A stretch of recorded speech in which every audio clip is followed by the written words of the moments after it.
Generation Foundation.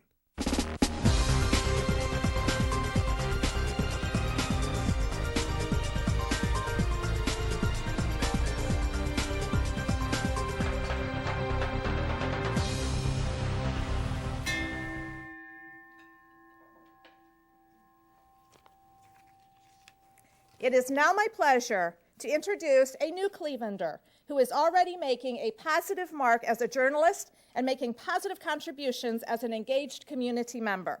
As most of you know, Russ Mitchell is managing editor of the Evening News and lead anchor of WKYC's newscasts at 6 and 11. When Russ joined WKYC last January, he was a familiar face to many of us who admired his work for CBS. It includes service as anchor of the CBS Evening News, weekend editions, and the network's early show on Saturday, and as a national correspondent for CBS Evening News Sunday morning, the CBS Evening News, and the early show. After graduating from the University of Missouri, Russ began his professional career at KMBC in Kansas City. In 1995, he was assigned to a much more prestigious post, the CBS Washington Bureau. 2 years later, he was named co-anchor of CBS News Saturday morning. He also traveled extensively as a reporter for CBS Evening News with Dan Rather and for 48 Hours. As we welcome Russ to Northeast Ohio, we also welcome his wife, Karina. She is an entertainment reporter at Channel 3, and her and Russ have 4 children. To state the obvious, Northeast Ohio is lucky to have gained such an accomplished and media professional. And we're lucky to have him as our moderator today. Please join me in a warm welcome for Russ Mitchell.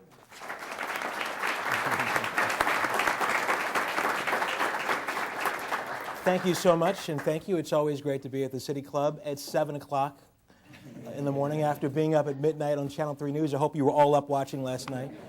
But it's always a lot of fun, and I always appreciate the opportunity to MC, to moderate programs like this. Okay, you know the drill, and I've done this enough times that I know the drill as well. I'm going to introduce our panelists. Please wait until all the introductions are complete to show your appreciation and applause. At about 8:30, one of my favorite parts of the program, it's like going to a commercial break. We have a moment for announcements, and then we're going to take your questions beginning about 8:35 or 8:40, so have some questions ready for us. Okay, let's start. I'm going to begin with Tania Menesse on my far left. Did I say that right? You were close. Tania Menesse. Tania Menesse. Tania Yeah. Menesse. Tania has been the economic development developer for the city of Shaker Heights for almost 2 years. After graduating from Shaker Heights High School, she left the area to attend college in Virginia and moved on to take on the telecommunications sales jobs in Dallas and Denver. In 2005, she moved back to Shaker. Since beginning this position, Tania has helped develop Launch Hose, a business incubator, and has begun to focus her energy on redeveloping Shaker's commercial districts, which have historically been a secondary focus in largely residential community.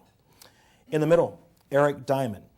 The Economic and Community Development Institute is a nonprofit economic development organization founded in Columbus, Ohio. Its mission is to invest in people to create measurable and enduring social and economic change. Since its inception in 2004, the Institute's programs and services have grown into a comprehensive suite of programming designed to lead low-income Ohioans out of poverty. Now, Eric joined ECDI's New Cleveland office in April of 2012. Geoffrey Thrope, back next to me, is the founder and president and CEO of NDI. He has an extensive career as a neuro-device entrepreneur. You have to tell us about that in just a bit. He founded NDI in 2002 to develop and commercialize neuro-device products, establishing 3 ventures and returning over 150 times the original investment. Prior to founding NDI, Mr. Thrope served as vice president of new business development at Neuro Control Corporation, where he helped attract more than $30 million in venture capital investment. Can we please get a round of applause for our panelists this morning?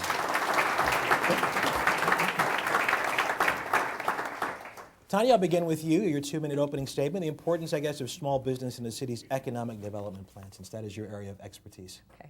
So in the city of Shaker Heights, economic development is synonymous with small business development. We are working with the Van Swearingen legacy that gave us the rapid transit that came right through Shaker Heights, but also a legacy in which the Van Swearingens marketed Shaker Heights as a place where you would be free of commercial invasion. So engaging our residents, many of which are small business owners, in creating a true small business community is what we have, what's really been the center of our economic development plan. For us, we see small business development as neighborhood development. We understand that to create a vibrant community, we need to have unique local businesses that are loyal to the community, that our residents identify with, that will bring people into the community. Small business development, it's also true economic development. If you're looking at making the pie larger, if you're looking at creating new jobs and economic growth, that really comes from our small businesses. So the city's economic development plan is really rests on the idea of seeding new businesses, bringing new businesses into the community, and for greater Cleveland, because for Shaker Heights, the strength of Cleveland is really the strength of our community. And this really is something we'll talk about, I think, later, but fostered our partnership with Shaker Launch House, in which they were seeding new businesses and were looking for a home, and that gave us a vehicle to revitalize an area of our city that's seen very little commercial development. Our economic development plan also resides in something that I think we learned from Launch House, which is that small businesses really need small amounts of money and a great deal of loyalty and a lot of support from their community to grow. And that's really our differentiating factors. We've put programs out on the street that help businesses in our community feel that they're a part of the community and understand that we are behind them 100%. Before we move on to Eric, let me ask you, as a native of Shaker Heights, how does that help you do your job? It's very interesting for me because I think I really understand the strength and qualities that make Shaker Heights great. I grew up wondering, there was always sort of this gap in Shaker. You have the strength of architecture, the fact that you can walk in every community, walk to your school, walk to your church, walk to the Rapid Line, that's the Van Swearingen legacy. But we never really had those strong commercial districts. So it's always been a passion of mine to understand that, to work on correcting it. And so it's sort of a real gift to be working on what I've seen and observed as a child and now as an adult. I live in Shaker. That's where we decided to settle down. A wonderful community. Let me just say that off the top. Thank you. You made a great choice. I figured you would say that. Eric Diamond, your 2-minute opening statement, please. Great. So ECDI is a nonprofit 501c3 founded in Columbus. It's a micro-lender. We provide loans between $500 to $100,000. And the organization was started in 2004 by Ina Kinney. Ina wanted to create an organization that created jobs. And so she started by investing her own money, $500 to $5,000, into companies that were growing startups. And since that time, it's grown to become the 7th largest SBA microlender in the country, lent about $15 million out. In Columbus, since 2004, the organization's funded about 2,000 companies, created 4,000 jobs. And how we got to Cleveland was about 18 months ago, the Cleveland Foundation did a study that uncovered this $38 million funding gap for true micro-enterprises in the community. And Cleveland was one of the largest metropolitan areas that didn't have an active microlender. So they sought out to find one, and they happened upon ECDI. ECDI was looking to scale, and it just made perfect sense. So we opened up our offices. I joined in April after spending 20 years in commercial banking in the area. We opened our offices in July, and to kind of show you the need, from July 17th, from the announcement that we were open, to the 19th, we got over 500 phone calls, 80 emails, 30 people walking through the doors. So there was this definite demand. So since July, we've done about $456,000 in lending, about 23 deals, about another $500,000 closed before the end of the year. And coming into the market, we thought we would do $500,000 the first year. And so we'll probably do $1.5 million to $2 million the first year. So it's been great. Shaker's one of our funders as well, as Huntington Bank. They put $2 million in the fund. So in addition to doing the lending, we also do technical assistance. It doesn't do anybody any good just to give a startup entrepreneur money and hope they pay you back. So we've got programs that kind of put them through what it means to be an entrepreneur, kind of develop their business idea, come up with a business plan that's viable, that then can be funded by ECDI. Eric, how has the economy affected what you do and how you do business? So the economy actually, the downturn in the economy has spurred individuals wanting to be entrepreneurs. They look at it, and the people that we deal with, we're not getting pitched the next Facebook, right? I mean, we're getting pitched, I want to start a landscaping company. I want to start a company that's going to be able to support my family. So, and they don't want to focus. They want to this time kind of control their own destiny instead of being reliant on an employer. And so it spurred a lot of economic development. This downturn, it really has, and it spurred some people who didn't think they had it in them to become an entrepreneur, to go on and run successful businesses and employ other individuals. Geoffrey Thrope, you are described in the notes as a serial entrepreneur. Okay. Your 2-minute opening statement, please. Okay, well, I'm going to tell you a little bit about myself as a serial entrepreneur. So I came to Cleveland growing up in the New York City region in 1976. I got a degree in biomedical engineering at Case Western Reserve University. And I spent about 15 years in the academic world developing a seminal work in the area of neurostimulation. When I was 38 years old, I got a chance to work in the private industry, and I spent about 8 years working for another company. But I had a burning desire to basically prove that I can do this on my own. I had been, let's say, a tugboat helping others bring their ships to sea, and I felt in a way I wanted to do that myself. Crazy idea. I said, I'm just going to go and jump off the cliff and do my own company. So I took up my savings of about $100,000. I came up with a few other partners. They matched me. We had $200,000 in seed funding, and it's about 11 years ago. Within 8 years, we sold our first company, which is addressing urinary incontinence, for $42 million without any other outside venture capital. So the return was really great. We decided to take that money and form an additional model where we invest in other neurostimulation companies. And it's really a multi-tiered approach where, one, we focus on the nervous system, enabling you to have your system be in a position to address conditions and diseases and injuries. We have a platform technology, and ultimately we take these multiple technologies and we apply them to particular types of companies. So in the areas of orthopedics, whether it's urology, pain management, sleep disorders, movement disorders, we put these in. And finally, we decided to put together a venture capital fund of our own, because once we became successful, people were coming on and saying, geez, we'd love to invest in you. And so the capital component was also something that we needed to do. I'd say you had a pretty decent return that first go around. Thank you. Before we move on to other questions, let me ask you, if you had a formula, if someone were to walk up to you on the street and say, what is your formula for success as a quote-unquote serial entrepreneur, what would the 1 or 2 sentence answer be? I think that you have to have a burning desire to have an enormous amount of pain in your life if you want to be a serial entrepreneur. But if you have a great idea and you believe in it, and you believe in yourself, time, talent, and capital are the things you've got to work with. Time is the thing that's going to be working against you in a competitive environment. If you run out of capital, you basically won't get there. And you have to surround yourself with talent, people that are actually better than you, and that you can lead. Let me throw this out to the group. Just overall, how would you describe the climate in Northeast Ohio for someone who wants to start up a small business in 2012? I'll throw it out there, whoever wants to handle that. So when I was first deciding to form my own company, I would say 90% of the advice that I got, and this is in 2001 and 2, was to leave Cleveland because the medical device industries were really in Boston, Los Angeles, San Francisco, and the Florida area, up in Minneapolis, and I was a very talented fella, and I would be able to pick up and go there. I found, though, that the Cleveland arena for talent and for spirit of growth was extraordinary, and said, I love living here. I think this is a phenomenal area.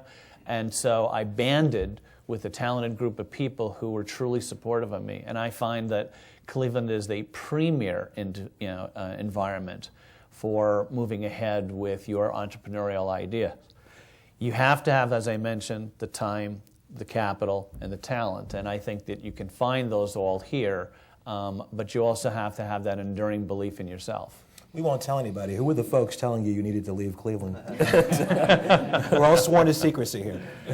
Well, I think especially if you look back at 10 years ago, there was a tremendous medical community within the Cleveland area, a tremendous academic sense, but there wasn't necessarily the type of businesses that were around it necessarily. And so people were saying, okay, if you want to come up with a product, what you have to do is go to a better area that is used to supporting entrepreneurs, and ultimately your products may come back to Cleveland.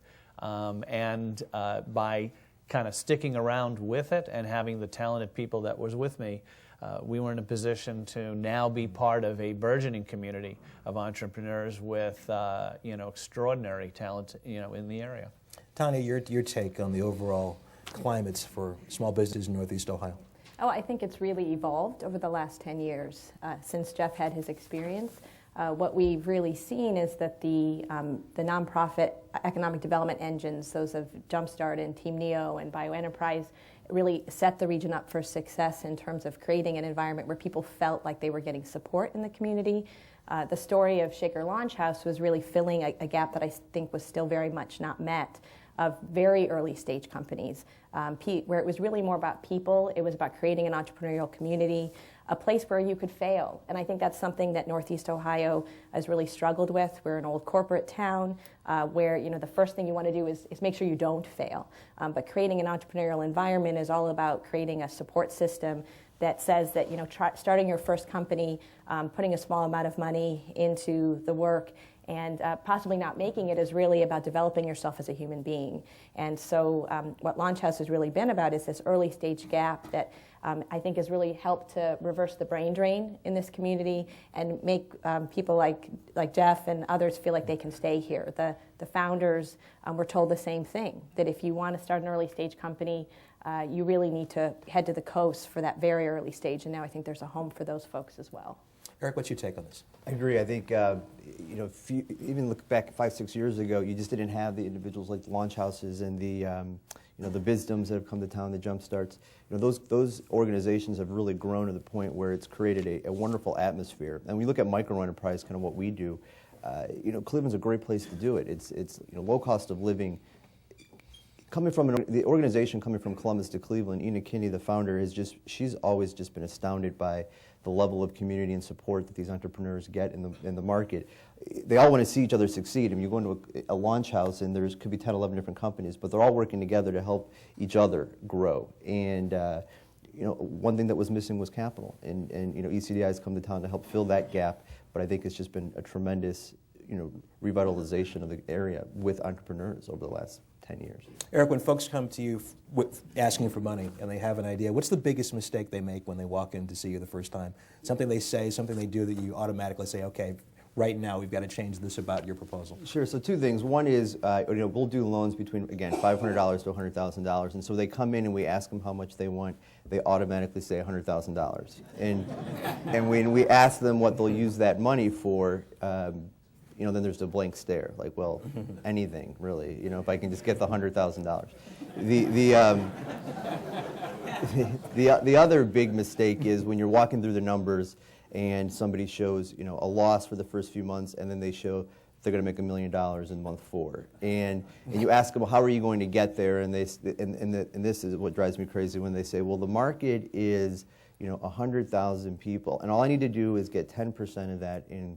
And I'll be very, very successful. And well, how are you going to get that? And there comes the blank stare, and you say, well, you'll be just as lucky trying to win the lottery as trying to say, I need to gather this piece of market without any explanation of how you're going to gain that piece of market. So those are the two big things that we see. Do most people get it though? When yeah. Those stories aside, sure. Do most people get it when they walk in? Sure. It's great. For what we do, you'll have the individuals who just have a business idea, just a concept. And those are the individuals we work with over a 6-9 month period of time to get them from concept stage to being able to fund. But yeah, so when the great part of our job is there's a teaching element to it, and we understand that we don't have the NDI medicals walking in the front door. We've got, again, the kind of mom and pop type stores, restaurants. We do lots of restaurants type lending, and so it's a learning curve for them, but they're happy to go through that process. Jeff, you touched on this, but for someone who is starting out and they're going to hit those roadblocks along the way, what kind of things do you run into? What advice do you have for people to get through those? Well, I would say, again, that most people are going to tell you why it won't work. I would say the majority of times. And it's a lonely position to be in because you're not going to get the kind of support. You're on your own. We had developed our company straight out of our bedroom, I mean, literally. And so you really need to have, again, this extraordinary belief in yourself. You will continue to have what I refer to as mini failures, and failure is part of the process. And I think for the greater Cleveland community, one of the things that we have to understand is it's okay to have certain amounts of failure along the way because you'll learn from that. And so I think that all because we may not work in the first step or maybe the second step or the third step, one of the best pieces of advice I had is don't let people get you down. You have to continue to believe in yourself. And that's a strong family support structure. That's a strong sense of the people whom you believe in. I've got some of my colleagues here who I started the company with. And, you just got to keep believing and having faith in yourself. Was there a turning point for you where you said to yourself, oh, this is going to be okay. This is going to be successful? We had numerous times where we were within, I would say, minutes to hours of completely running out of cash. Okay, where you have people who are working for you, and you have been up until that point telling them everything's okay. And so I can tell you the enormous amounts of time where when I figured out how to bridge over and get that next day or maybe that next week, and sometimes I would have out-of-body experiences where I would watch myself do some of these miraculous things. It's like, oh my God, go man, go. And, at that point when I would kind of, relax maybe for a few minutes afterwards and we passed that particular mini crisis, I realized, we're going to make it. We're going to make it. And I just recently completed my first marathon. And I found that really the most important thing is the journey. You may be able to say, wow, that was really great, Jeff. You had a liquidating event. You brought money back to your, to investors. It's absolutely critical to do that. But take time to realize that this is a journey, and the journey and the people that you're going with are really the people that are going to make your life and others successful. Tania, let me ask you a variation of a question I asked Eric. Eric, in this economy, when people come to you and they have a business idea, what is the one thing I guess you hear from them that sends up a red flag right away, and what advice do you give them, generally speaking? Well, it's an interesting thing because in my position, you sort of look at it a little bit differently, so I'm going to answer your question a little differently. It's really trying to determine whether the business is a good fit for a community like Shaker Heights. And I think that's really our challenge right now, is creating a place, an environment where that business can succeed. And is this community, can we create the place for them to work? And often what we lead with, or what people will lead with, is first the need for the cash, right? But it's the same issue where they often don't understand how that's really going to enable their business, and whether the other factors that will make them be successful are really in play in the community. And that's a big part of whether they can sustain in our community long term, whether they're going to sustain as a business. If they see that it's more than just the dollars that they need to get started, if they see that being in Shaker Heights makes sense because of the talent they're going to pull, because it works for their lifestyle. Starting a business is very stressful. Do they really understand the kind of support structure that will allow them to be successful? And that's really why organizations like ECDI are so important for us, because economic development in a city like Shaker Heights is really entrepreneurship. I'm a one-person shop. I rely very heavily on my peers, some of which are here from the city. But having Eric's team to refer people to, having the Shaker Launch House team to vet ideas and to work with these businesses is really what I think they realize long-term is the real value in Shaker Heights. It's less about the small amounts of money that we bring to bear, but more about that environment. As we said in the introduction, Shaker Heights has long been known more so as a residential community. Is it hard for you, was it hard for you to kind of change the mindset and say, no, we are as much a business community as we are a residential community? Yes, it has been a real challenge to change that mindset. Our director of marketing is here, and she's been really helpful in looking at how do we leverage the real assets of living in Shaker Heights and translate that for our residents to help them engage. I mean, when you talk about believing, I think the real struggle over the last 2 years is getting our own community.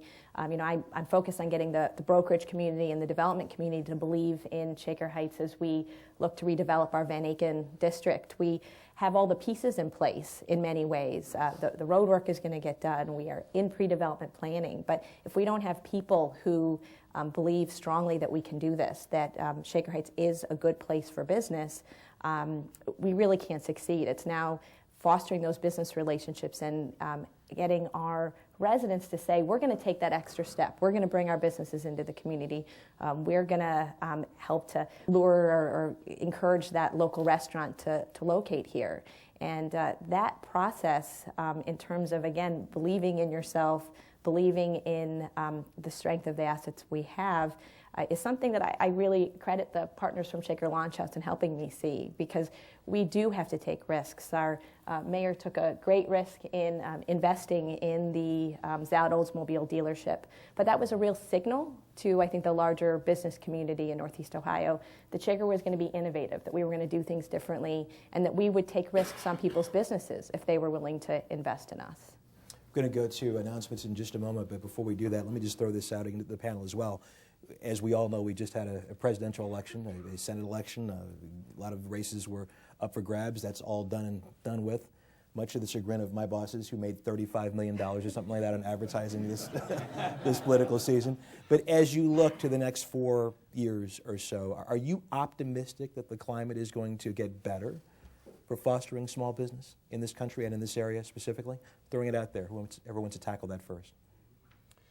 Well, we're in the healthcare arena, medical devices, and we feel it's extraordinary because the products that we develop are cost-effective alternatives to those that are on the market, and people want them, and so I'm extremely optimistic about the field we're in and the people that we're attracting to work with us. We're optimistic as well. I think you just kind of have to be. From a political standpoint, I don't think our customers and our clients were really worried or affected by it. They're going to get up every morning. They're going to have to do what they have to do to support their families, and if they can get support from the government, that'd be great. Otherwise, they're going to do it themselves anyway. So and in this market, in Clevelanders are like that to begin with, right? I mean, take adversity and plow through it and keep moving forward. So. We're optimistic as always. Tania? Again, I think in Shaker Heights, what we are looking at and is really encouraging to us is the reinvestment and the sense that people have that starting a business in a community, in the downtown community, in a first-ring suburb, that a place matters, that environment of people is really what matters. And people, again, are looking to those resources to help them start their businesses, and I think that will insulate somewhat from some of the political stress that we're going to see. I think for the first-ring suburbs, largely the challenge is often from our state government these days and our ability to invest in companies and our ability to invest in our community. That's probably the biggest challenge for us. Okay, time for announcements and then questions from you. Thank you. Today at the City Club of Cleveland, we are listening to our final Business Leader Series program of 2012. We will return to Russ Mitchell and our panel momentarily for our traditional City Club questions. Please formulate your questions now. And remember, they should be brief and to the point. Holding the microphone today will be Carrie Miller.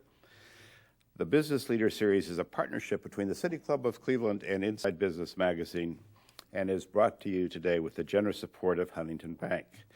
And I'm particularly pleased to see with us this morning is Ralph Delarada. Ralph, this series was conceived under Ralph's leadership several years ago. It's finally come to fruition. Ralph kicked the program off last March with Sandra Pianalto. And so here we are 8 months later with the final program of the season. And thank you, Ralph, very much for a terrific year. And we are also starting now to plan for 2013, so stay tuned. We also want to thank Meadam & Moore, Humana, Kent State University, Oswald Companies, and Consolidated Graphics for their continuing support of this series. And joining us today at the head table are Jim Karoulis of Meadam & Moore, Chris Schubert of Humana, Julie Messing of Kent State University, and Frank Bird of Inside Business. Would our sponsors please stand and receive your applause?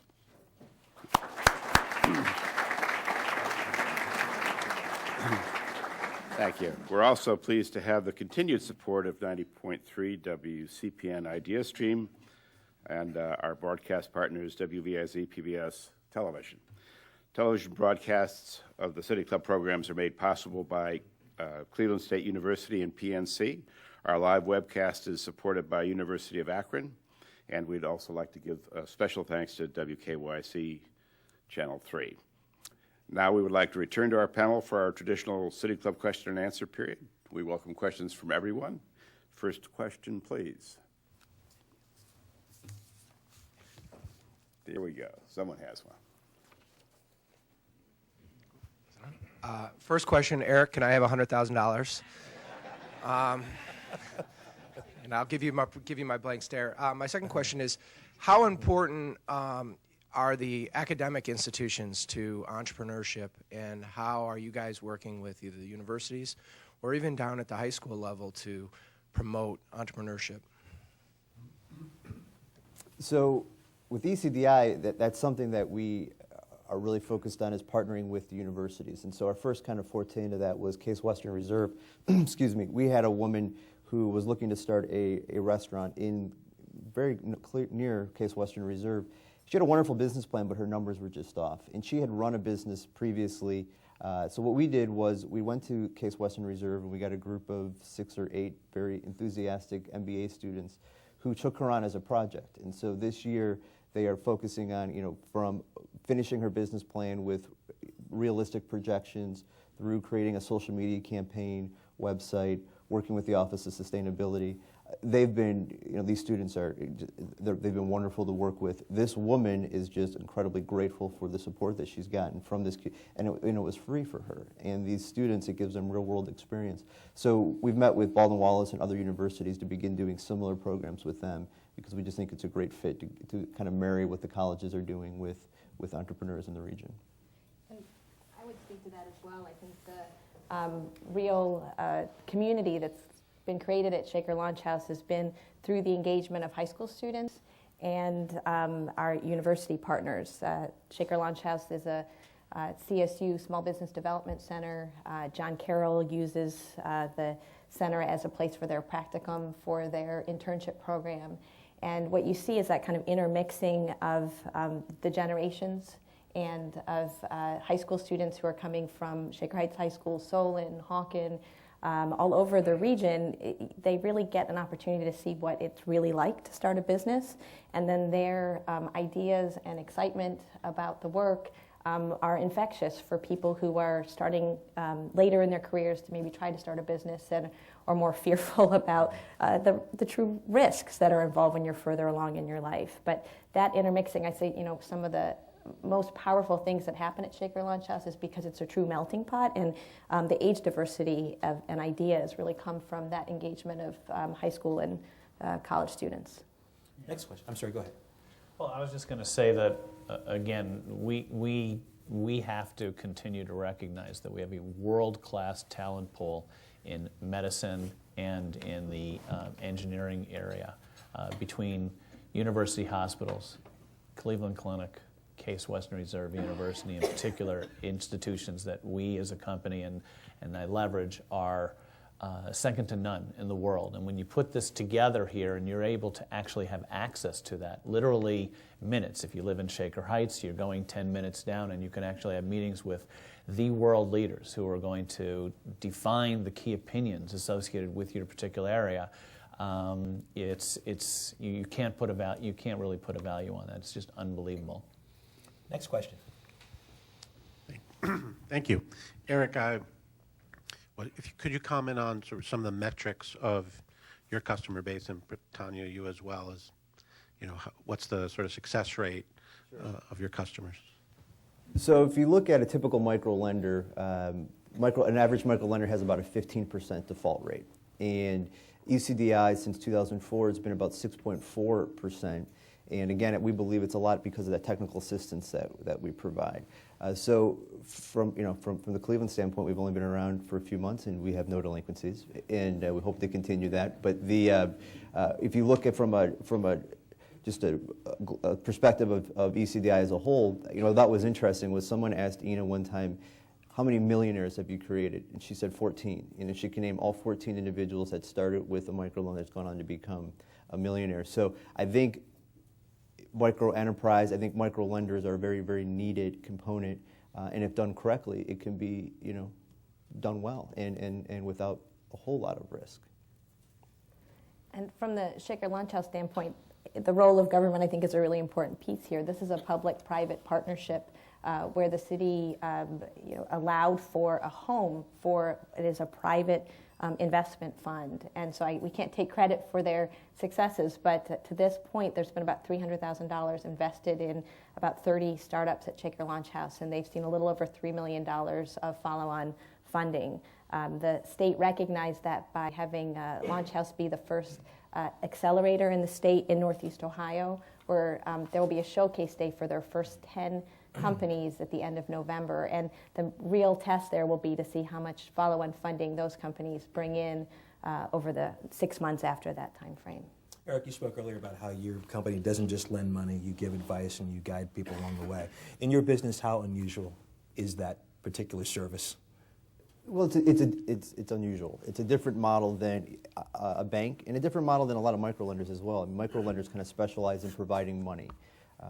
But again, early on, ECDI decided that it just didn't do anybody good just to give them the money. So it is a unique model, and from a traditional bank standpoint, the deals that we do, these individuals are not bankable. So they can't get a bank, whether it be because of industry, past credit issues, the fact that they're a startup.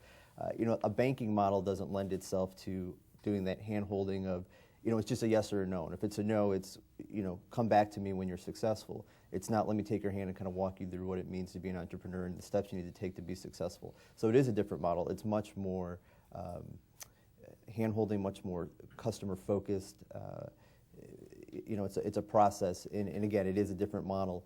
It's an intensive model, so it takes more time, it takes more capital to do this, but we believe that's why the default rates are so low in a portfolio like ECDI's. And typically, how long is the process between the time someone comes in and sees you for the first time until they receive funding? So if it's somebody that comes in and they either have a business concept that's very well thought out, realistic projections, or a lot of times it's an existing company. From start to finish, it's usually about 4 weeks from the time that they first meet to the time that they receive funding.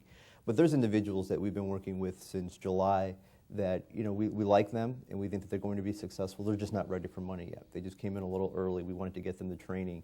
And we'll fund those. Some of these people will probably work with a year before we fund them. And some of them it'll be a couple of months. It just depends on where they stand in the process. Gary, next question. If you were to compare and contrast Cleveland, the Northeast Ohio region, to communities around the country that are more recognized or more notable for entrepreneurship and supporting entrepreneurship, what would you say the gap is? Where could we use more of our? Where could we focus more attention? Well, from my perspective, as I mentioned, you might have a great idea, you may have tremendous talent, but capital is the lubrication and the lifeblood of what you need to do when you're generating a particular venture, especially a startup. And at some point, when you get beyond the 100,000 and 200,000, and now you start to need, real money, in the areas of millions, $5 million, $10 million. If I walk down the streets in San Francisco, I can probably have in 10 or 15 minutes, maybe 10 different VC firms that I can go to, that I can talk with. And I think that right now, here, it's much more difficult to develop that. You're scratching out kind of an existence. And I think that if we were able to bring in more mid-cap level funds that had more of a mindset, let's say, spiritually, that Eric had, which says, you know what, we do want to actually invest in this area, I think things would be even more attractive. So capital and capital availability is always going to be a key issue, and it's not as readily available as it should be, and which is by the nature of what we did, we had to really form our own venture fund. And, it's a unique process, but one that was done because we had to, not necessarily that we desired to. I think the other piece is something we've talked about a little bit, which is mindset. And I think it's changing here in Northeast Ohio, but the accelerators that you see in Boulder, Colorado, in Boston, in California, it's a model that really looks at that very early stage investment, again, being all about wraparound services, about creating an environment where people can fail, where looking for the return. I think that's something we really need to work on, where we're looking for a sure return in a year or two. That's just not going to happen. And an acknowledgement that so much of this early stage business building is really economic and community development. If you were looking for that strong return right away, you're really not going to be able to realize it. And setting those expectations and having that environment is something I think, again, we're starting to do, but that really exists even in Chicago and Pittsburgh. And we're coming to the table pretty quickly, I think, though. A question right here. I guess this is primarily for Eric. What would you see as the impact of the Jobs Act and crowdfunding to, particularly, I guess, as or maybe an active banker? What's your take on that? Sure. So I think crowdfunding is a great idea, and I think it's needed. Our clients, it probably wouldn't really affect because these companies are probably a little bit beyond micro-enterprise. I do just worry what will happen with crowdfunding. It's a great idea, but let's say an NDI Medical, they do crowdfunding, they get 2,000 people to invest. They go to a point now where they can attract real VC money. I mean, is a VC going to want to deal with 2,000 small investors that put in $100 and weren't necessarily all that sophisticated about investing? They just thought it was kind of a neat idea. But I do think that there's companies that will be able to fund themselves through crowdfunding now. So maybe a little bit beyond micro-enterprise, beyond what we do, companies that wouldn't be able to get funding now maybe they do have that neat idea that they can get people across the country to invest in, and they're not worried about going on and raising VC money afterwards. So I think it's a needed aspect. I just wait to see how it shakes out. There's still issues I have with fraud and things like that, and how's that going to be regulated. And but I do think the concept of it is a good concept. Yes, sir. Yeah, appreciate the comments of the panel today. As someone who's been involved for 20 years with companies in Northeast Ohio as an investment banker, and having been involved early with Highland and NDI as a board member, investor, OfficeMax, all three of those companies grew to great size with great benefit to shareholders without one penny of institutional money. And I do think it is a bit of an indictment, as you say, on the Cleveland financial community. But having said all that, I also notice in the state, and being the former chair of the Ohio Capital Fund under Governor Strickland, that there are lots of programs that the state has, including Third Frontier, and I'm wondering if anybody has experience with that program as well as the Ohio Capital Fund, and how they have helped or not helped you with your funding. So I can speak to that. Shaker Lunch House is now the proud participant in the Jumpstart Entrepreneurial Network for the Entrepreneurial Signature Program for Third Frontier. After, in this last round of funding, 8 smaller organizations that fit that early stage and really will be the pipeline for the BioEs and the Jumpstarts of the world. The other piece was the state One Fund Accelerator Program that started in Columbus, which the state invests money in 10 companies that then Launch House supports through a 12-week intensive program. And I do think that those types of programs really allow organizations to get involved in providing the support and the infrastructure where they wouldn't have had the investment dollars to make those things happen.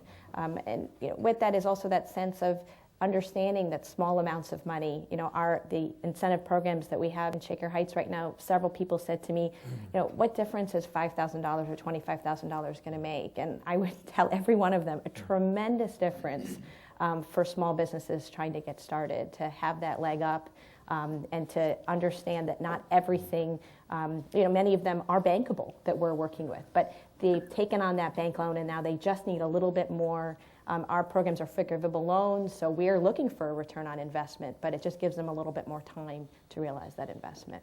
It seems like everything else at the state and federal level is being cut these days, but you're saying there's still opportunities out there in this arena. Yes. Yes, government doesn't create jobs, we were told throughout the presidential election, right? But I do think that they, with the proper role, it's critical to help people get past that last mile. Anybody else have any insight on that? We've got experience with the Ohio Third Frontier, and I can say a couple of things. One is scale and time. So the original program conceived of through Ohio Tobacco, the Tobacco Fund Settlement, and they take about $1 billion. They said, we'll invest. And it started approximately about 10 years ago, and it's been, I think, an extraordinarily successful program. You have to understand, though, that when you talk about investment in a region, so let's say many people have heard of Research Triangle, in the North Carolina area. It's took over 50, 60 years to get to the particular place they're in. So here we are only 10 years out, and I would really hope that the state understands, and the education process that we have as people is that the scale of $1 billion seems like a lot, but it's really not, and it needs a lot more funding. So they have to be educated to understand they are successful, they have to keep the program going, and that they actually have to bring this in and be patient, that it's going to take a lot of time. But the successes that you mentioned with companies that have formed and are continuing to grow are many times, in the example of NDI, an outreach for what has happened within the Ohio Third Frontier area, and I would just say keep bringing it on. It's really a phenomenal program.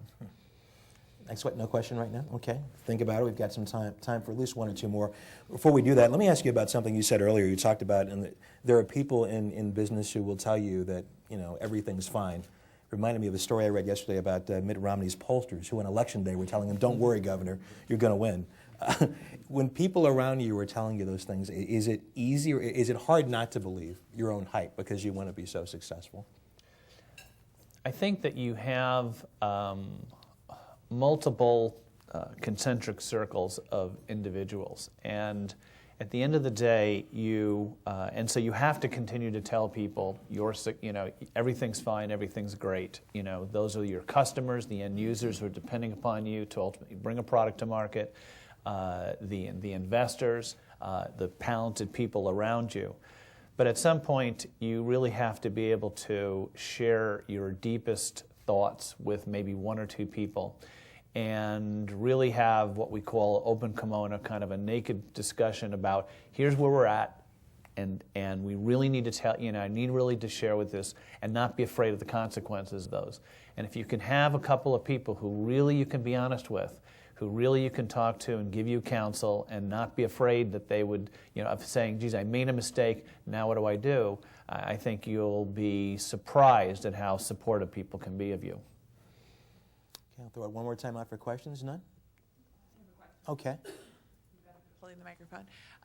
When you were talking earlier about education collaborations, all of your faces sort of lit up. And so I'm wondering what other collaborators are out there, and are you finding that this notion of collaboration is becoming formalized in this community and in this region? And if not, is there potential for that as we move forward in building an entrepreneurial network in this area?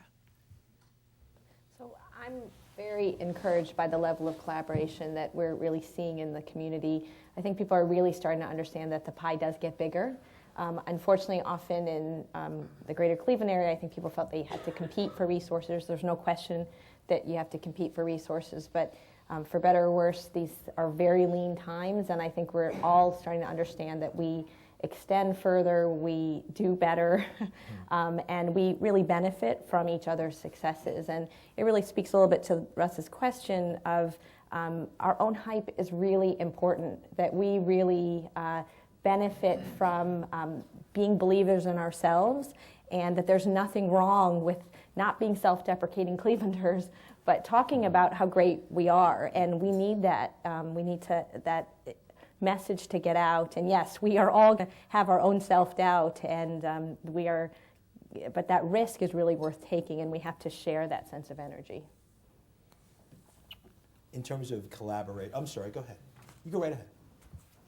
Yes, I'm Earl Lakin. I'm the mayor of Shaker Heights, and I had a question relating to the relationship between government and business. We're having kind of an ongoing debate in this country about government's relationship to businesses, and sometimes you almost think we're perceived as an impediment to business, that all we should do is shrink down and kind of lower our taxes and get out of the way.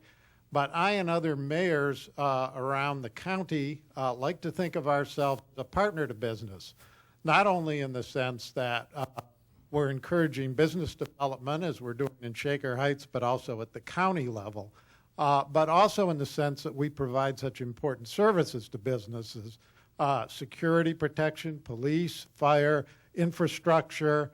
I think business people, if we're going to attract them into our area, really want to move into communities that are really well developed in terms of having these kinds of attractive services. So I wondered if members of the panel would just care to comment on the relationship they see between government and business in today's environment. Jeff, want to tackle that?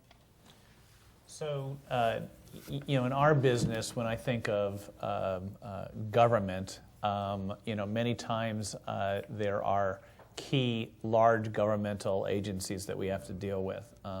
One is the Food and Drug Administration on the government level. Another one, let's say, would be the Patent Office.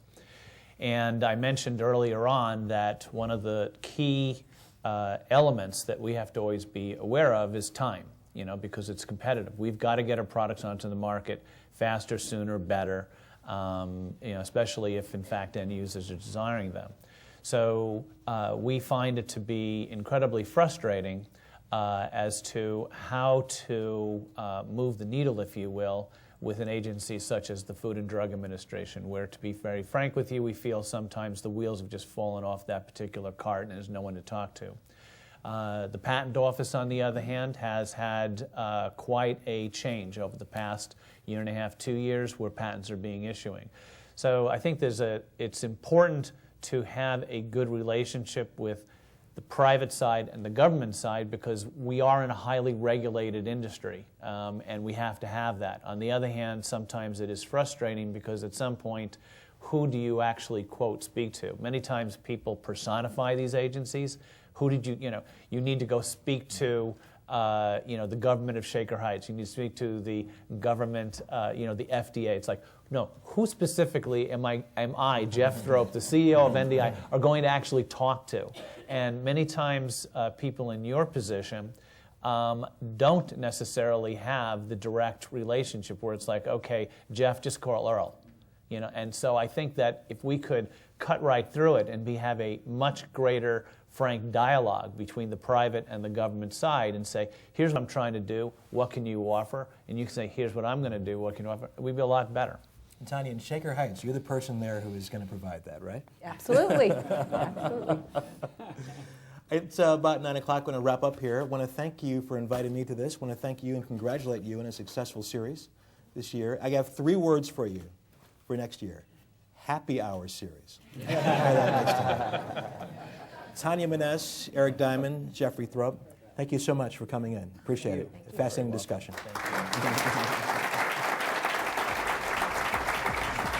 Today at the City Club, we've been listening to a panel discussing entrepreneurialism and the growth of small business in Northeast Ohio. Thank you, Russ. Thank you, sponsors. Thank you, audience. This forum is now adjourned.